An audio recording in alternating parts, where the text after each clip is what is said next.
All right, so we're gonna look at the differences between the GoPro Hero 9 and the GoPro Hero 11. Both look very similar.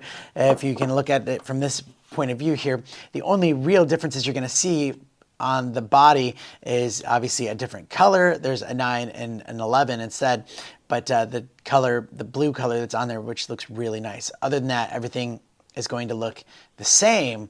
The biggest differences is what happens inside. Now, the 11 has the new processor, so it's a lot faster. It can handle those higher frame rates, and you're gonna get higher frame rates. I believe this one, the 9 only goes up to 5K, 30 frames per second, and the 11 goes up to 5K, 60 frames per second, but also 4K, 120 frames per second. So that means you can have buttery, smooth, slow motion at 4K, which is amazing.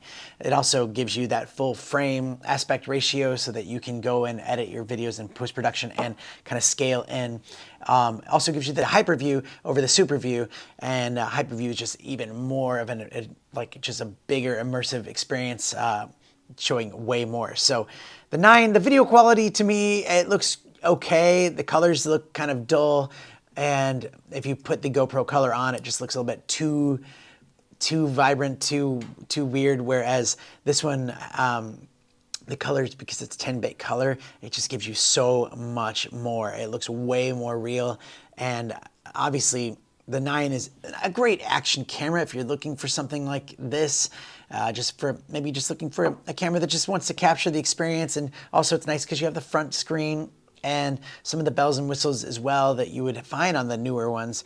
But the picture quality and the more that you can do with this, especially like light painting and things like that, definitely look at the 9 over the 11 because you'll get way more out of it.